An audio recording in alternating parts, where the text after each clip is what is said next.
ہے۔ میرے دوستوں اور بھائیوں، ہدایت کی نشانی کیا ہے کہ دل میں اللہ کی عظمت آ جائے، مخلوق کا تعصب نکل جائے۔ اور دوسری نشانی کیا ہے؟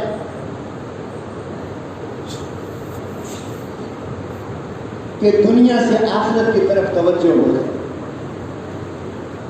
یہ دنیا چھوٹی دکھائی دے رہی ہے کہ جیسے اللہ کے نبی نے فرمایا کہ ساری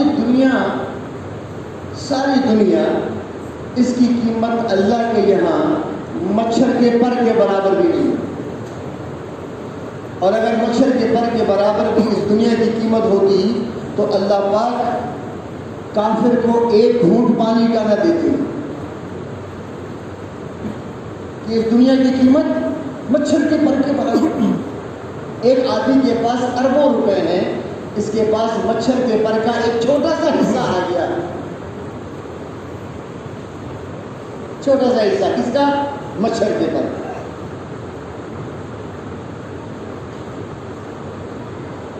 اب اس پہ یہ اترائے، اس پہ یہ تکبر کرے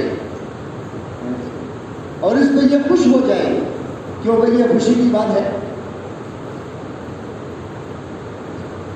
حضور پاک علیہ السلام نے صحابہ کی تربیت کی۔ ایک دفعہ حضور صاحب تشریف لے جا رہے تھے، ایک ڈھیر تھا اور ڈھیر پر ایک کان کٹا ہوا بکری کا بچہ مرا ہوا پڑا تھا، مردار پڑا ہوا تھا۔ صحابہ سے فرمایا کہ آپ میں سے کوئی ہے ایسا جو اس کو 1 درہم پہ خرید لے، 1 درہم پہ خرید لے۔ صحابہ نے عرض کیا کہ اللہ کے رسول، اس کو تو بھی مفت لینے کے لیے بھی تیار نہیں ہے، تو مرا ہوا ہے، یہ زندہ نہیں ہوتا تو کان کٹا ہوا ہے، عیب دار ہے، اس کو تو بھی مفت۔ اللہ کے نبی کیا فرما رہے ہیں؟ مفہوم یہ ہے حدیث پاک کا کہ دنیا اس سے بھی زیادہ ذلیل ہے۔ اصل میرے دوستو، اصل تو آخرت کی زندگی ہے، اصل عیش تو آخرت کی عیش ہے جو کبھی ختم نہیں ہوگی۔ آدم علیہ السلام سے لے کر آج تک کتنے لوگ قبروں میں پڑے ہوئے ہیں، کیوں بھائی؟ اور قیامت تک قبروں میں پڑے رہیں گے، اور کچھ پتہ نہیں قیامت کب آ جائے گی۔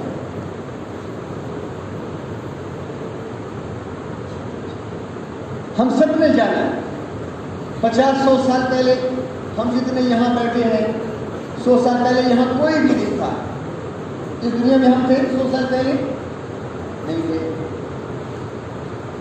اور 100 سال کے بعد ہم جتنے یہاں بیٹھے ہیں ہم میں سے کوئی بھی نہیں ہوگا۔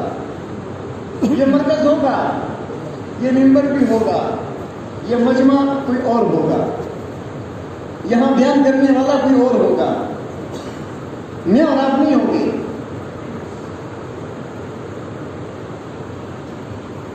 ایک زندگی آنے والی جو کبھی ختم نہیں ہوگی، قبر میں سینکڑوں ہزاروں سال رہنا پڑے گا۔ اگر ایمان کے ساتھ چلے گئے، اعمال کے ساتھ چلے گئے، تو حدیث میں آتا ہے، اس کا مفہوم ہے کہ قبر اس کو کہتی ہے ایمان والے کو، اعمال والے کو، کہ تیرا آنا مبارک ہے، تو نے بہت اچھا کیا، تو آ گیا، اور زمین کی پشت پر جتنے لوگ چلتے تھے اس میں تو مجھے محبوب تھا، آج تو میرے پاس آیا ہے، میرا سلوک دیکھ لے۔ فرمایا اتنی کھل جاتی ہے جتنی مردے کی نگاہ جاتی ہے۔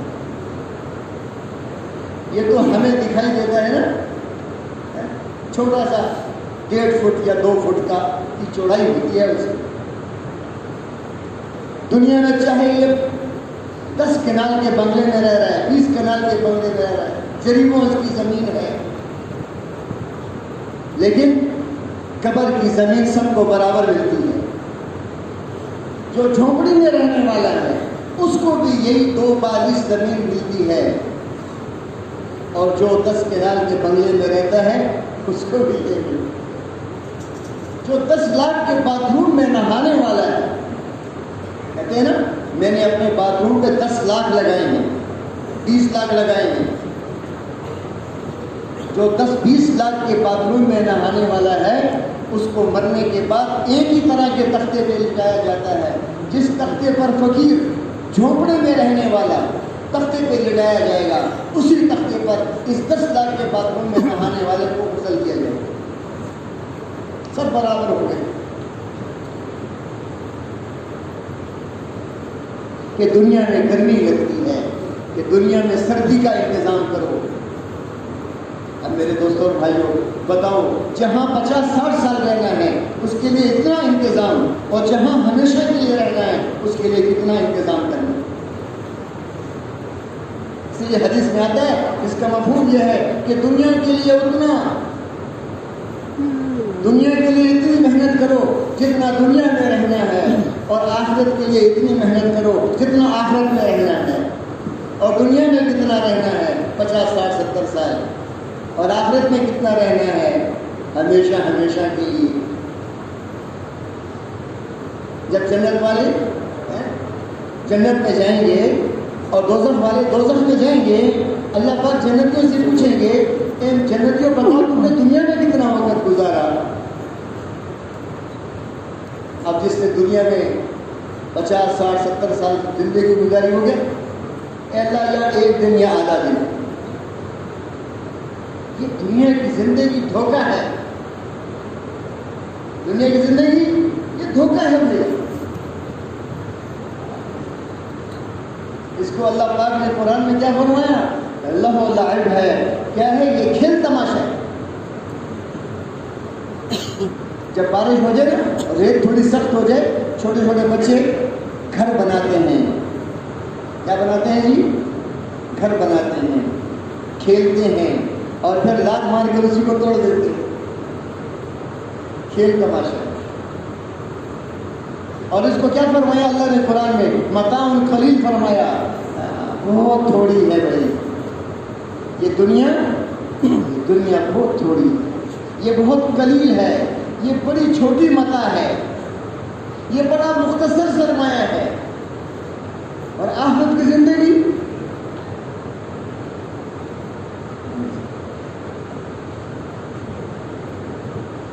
تو میرے دوستوں اور بھائیوں, انبیاء علیہ السلام نے آخرت کی خبر دی ہے, جنت کی خبر دی ہے, دوزخ کی خبر دی ہے, کہ ایسی زندگی ہے کہ وہاں موت نہیں ہوگی. جنتی کو اللہ یوسف علیہ السلام کا حکم دیں گے, عیسیٰ علیہ السلام کی جوانی عطا فرمائیں گے, آدم علیہ السلام والا قد عطا فرمائیں گے, داؤد علیہ السلام کی آواز عطا فرمائیں گے, اور حضور کے اخلاق عطا فرمائیں گے.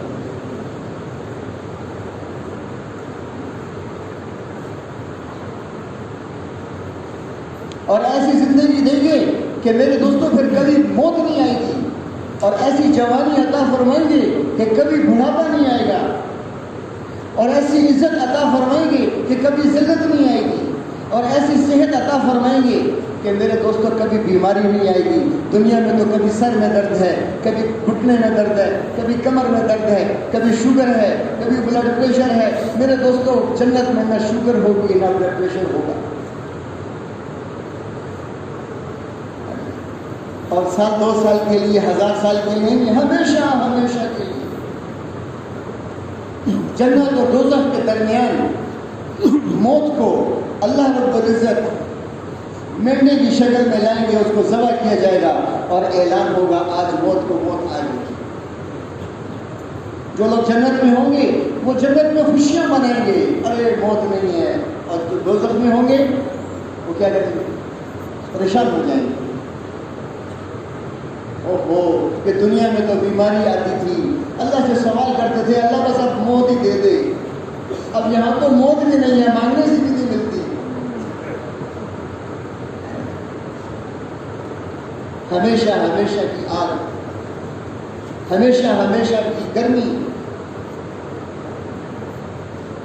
فرمایا کہ جہنمی کو جو آگ کا لباس پہنایا جائے گا, آگ کی قمیص پہنائی جائے گی. فرمایا کہ اگر وہ زمین اور آسمان کے درمیان اس کو صرف لٹکا دیا جائے, اس کی گرمی اور تپش سے ساری دنیا ہلاک ہو جائے, اس کی بدبو سے ساری دنیا بدبودار ہو جائے.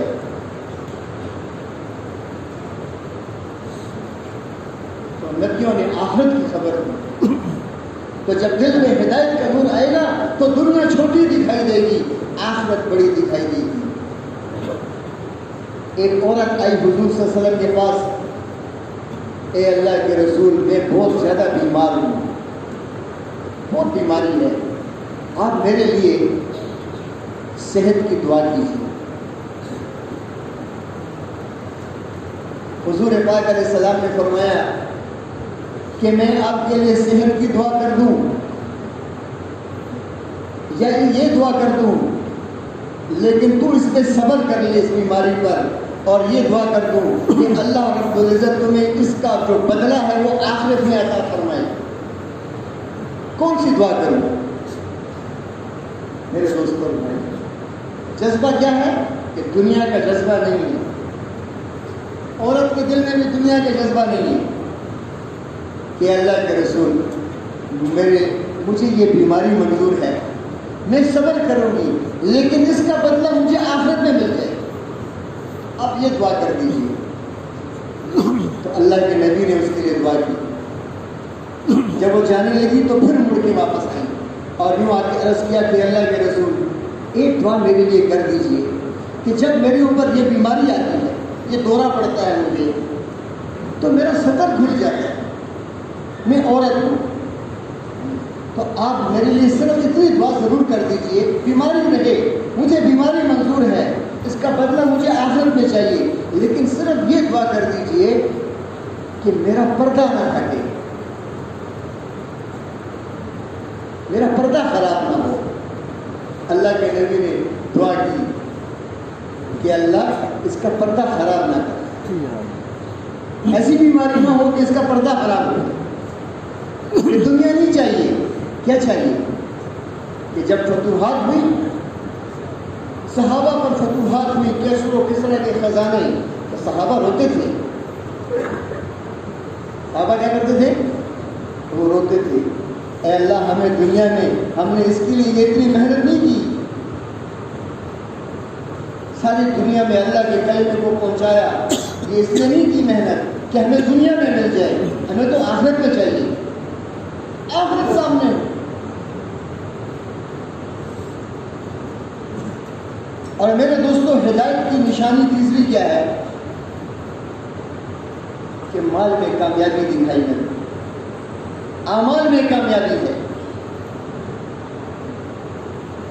اور اعمال ہی وہ جو اللہ کے نبی کے جسم سے نکلے، جس کو ہم سنت کہتے ہیں، سنت محمد الرسول اللہ، یہ کلمے کا دوسرا جز ہے۔ حضور کے طریقوں میں ہمیں کامیابی دکھائی دے، ان کے عملوں میں ہمیں کامیابی دکھائی دے۔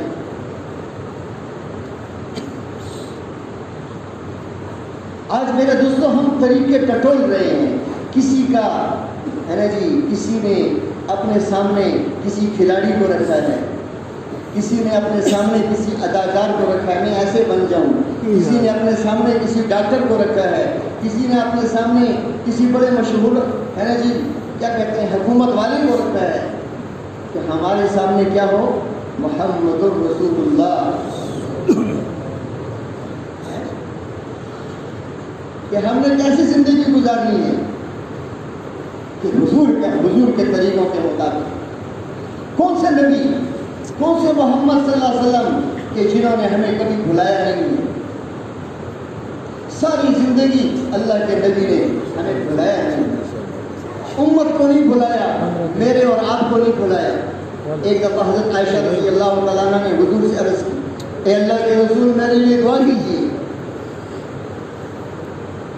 حضور پاک علیہ السلام نے ہاتھ اٹھائے، دعا کی، اللہم اغفر لعائشہ، اے اللہ تو عائشہ کی مغفرت کر دے۔ جب حضور نے دعا کی تو حضرت عائشہ رضی اللہ عنہ بڑی خوش ہوئی، اتنی خوش ہوئی کہ لوٹ پوٹ ہو گئے۔ حضور نے فرمایا کہ عائشہ تو بڑی خوش ہو گئی، کیا بات ہے؟ تو حضرت عائشہ نے فرمایا، عرض کیا کہ اللہ کے رسول میں خوش نہ ہوں کہ میرے لیے دونوں جہانوں کے سردار نے دعا کی ہے، اللہ کے نبی نے میرے لیے دعا کی ہے، میں خوش نہ ہوں تو اللہ کے نبی کیا فرماتے ہیں؟ اے عائشہ، میں نے تیرے لیے جو دعا ایک مرتبہ کی ہے، میں روزانہ ہر نماز کے بعد اپنی امت کے لیے، میرے آپ کے لیے، اللہ کے نبی نے فرمایا میں کرتا ہوں ہر نماز کے بعد۔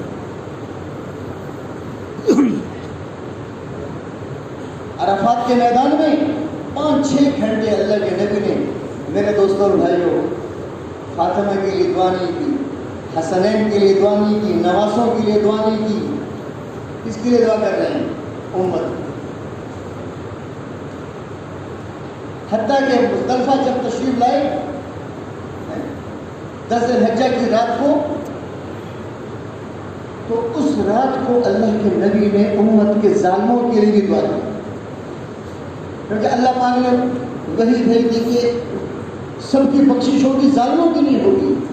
مزدلفہ کی رات اللہ کے نبی نے میرے دوستوں اور بھائیوں ظالموں کے لیے بھی دعا کی۔ اور جب فجر کی نماز ہوئی، جو وقوف مزدلفہ واجب ہے حج میں، جب حضور پاک علیہ السلام نے وقوف مزدلفہ کیا تو میرے دوستوں اور بھائیوں اس وقت مسکرائے۔ صحابہ نے فرمایا، عرض کیا کہ اللہ آپ کو ایسے ہی ہنستا مسکراتا رکھے، آپ کیوں مسکرائے؟ تو حضور پاک صلی اللہ علیہ وسلم نے فرمایا کہ جب اللہ پاک نے وعدہ کر دیا کہ میں تیری امت کے ظالموں کو بھی بخشوں گا، تو شیطان کو میں نے دیکھا کہ وہ ہائے ہائے کر رہا تھا، ہائے افسوس کہہ رہا تھا، ہائے بربادی کہہ رہا تھا، کیوں وہ اللہ نے ان کے ظالموں کو بھی بخش دی۔ یہ وہ نبی، آج ان کے طریقے ہمیں اچھے نظر آنے لگے، ان کے طریقے میں عزت دکھائی دے، کہ جس نبی نے ہمیں عرفات میں نہیں بلایا، ہمیں مزدلفہ میں نہیں بلایا، ہمیں کسی نماز کے بعد نہیں بلایا، اور دنیا تو دنیا ہے، فرمایا آخرت میں بھی اللہ کے نبی ہمیں نہیں بلائیں گے۔ ایک صحابی آئے، یا رسول اللہ صلی اللہ علیہ وسلم، ہم گھر میں ہوتے ہیں، آپ کی یاد آتی ہے، تو ہم گھر سے نکلتے ہیں، آپ کی زیارت کر لیتے ہیں۔ اور صحابہ کے بارے میں آتا ہے، آدھی رات کو حضور کی یاد آئی اور آدھی رات کو نکل کے آئے۔ اب حضور تو فجر کی نماز کے لیے تشریف لائیں گے، اب آدھی رات حضور کے انتظار میں، جب تک حضور کی زیارت نہ کر لیں ہم واپس نہیں جائیں گے۔ ایسی محبت صحابہ کرام۔ تو صحابی نے عرض کیا کہ اللہ کے رسول، قیامت کے دن تو آپ بڑے درجوں میں ہوں گے اور ہم نیچے درجوں میں ہوں گے، دنیا میں تو ہم آپ کو نہ دیکھیں ہمیں چین نہیں آتا، تو آخرت میں ہم آپ کو کہاں دیکھیں گے؟ آخرت میں آپ کہاں ہوں گے؟ تو حضور پاک علیہ السلام نے فرمایا، اس کا مفہوم یہ ہے کہ اگر آخرت میں مجھے دیکھنا ہے تو مجھے 3 جگہوں پہ دیکھنا ہے، 3 جگہوں پہ۔ فرمایا مجھے میزان پہ دیکھنا۔ کہاں پہ دیکھنا؟ میزان کے ترازو پہ دیکھنا۔ حضور پاک علیہ السلام اپنا حساب دینے کے لیے وہاں نہیں جائیں گے، اللہ کے نبی تو گناہوں سے پاک ہیں، وہ ترازو کے پاس اپنے حساب کے لیے اپنے حساب کے لیے لائن میں نہیں کھڑے ہوں گے، بلکہ میرے دوستوں اور بھائیوں امت کے حساب کے لیے کھڑے ہوں کہ کہیں میرا کوئی امتی ایسا نہ ہو جس کے گناہ زیادہ ہو گئے اور اس کی نیکیاں کم پڑ گئیں اور وہ ہمیشہ کی دوزخ میں چلا جائے۔ تو فرمایا کہ مجھے میزان پہ دیکھنا، میں وہاں اپنی امت کی شفاعت کر رہا ہوں۔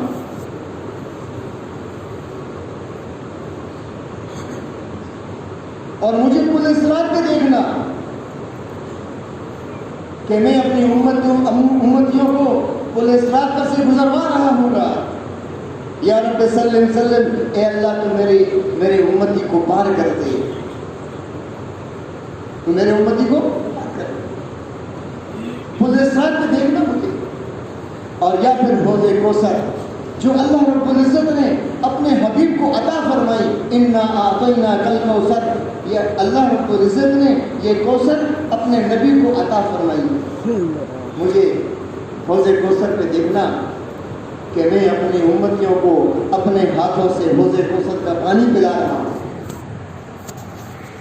کہ جس نبی نے نہ ہمیں پل صراط پہ بلانا ہے، جس نبی نے نہ ہمیں کوثر پہ بلانا ہے، جس نبی نے نہ ہمیں میزان پہ بلانا ہے، آج ہم دنیا میں ہی اس نبی کو بھول گئے. آج ہم نے دنیا میں ہی ان کے طریقوں کو زندگی سے نکال دیا. آج ہماری شادی میں نبی کے طریقے دکھائی نہیں دیتے، ہماری خوشی میں نبی کے طریقے دکھائی نہیں دیتے، ہمارے گھروں کے اندر نبی کے طریقے دکھائی نہیں دیتے، ہمارے لباس میں نبی کا طریقہ دکھائی نہیں دیتا، ہمارے چہرے پر نبی کی سنت دکھائی نہیں دیتی. میرے دوستوں بھائیوں، اپنے آپ کو نبی کی سنتوں سے سجانا ہے، مزین کرنا ہے کہ یہ طریقے اللہ کو محبوب ہیں، کیونکہ یہ اللہ کے محبوب کے طریقے